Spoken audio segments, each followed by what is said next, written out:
வணக்கம். நோக்கம் புரிந்த பின் மனிதனின் வாழ்க்கை மாறத் தொடங்குகிறது. முன்பு யாராவது தவறாக பேசினால் அதை உடனே நிரூபிக்க வேண்டும் என்று அவசரப்பட்டவன் இப்போது அதே விஷயத்தை கேட்டாலும் அவன் சிரித்துக்கொண்டு அமைதியாக போய்விடுகிறான். ஏன் இந்த மாற்றம்? ஏனெனில் அவன் ஒரு முக்கியமான உண்மையை புரிந்து கொண்டான். எல்லா போராட்டங்களும் வெற்றி தராது. சில போராட்டங்கள் நம்மை தேவையில்லாமல் சோர்வடையச் செய்கின்றன.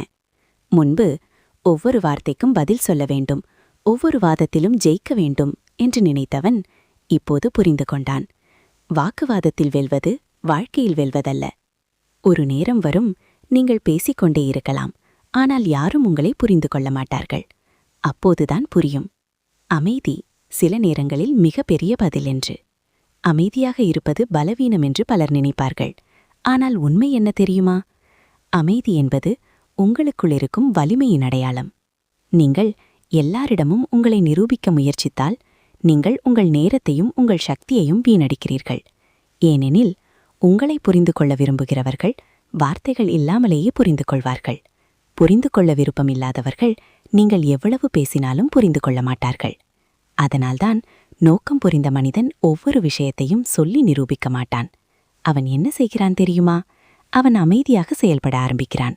அவன் பேசுவதை குறைக்கிறான், ஆனால் அவன் செயல்களை அதிகப்படுத்துகிறான்.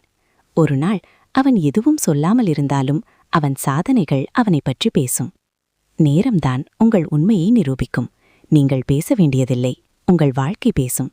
அதனால் யாராவது உங்களை தவறாக புரிந்து கொண்டால் அதை உடனே சரி செய்ய வேண்டிய அவசியமில்லை.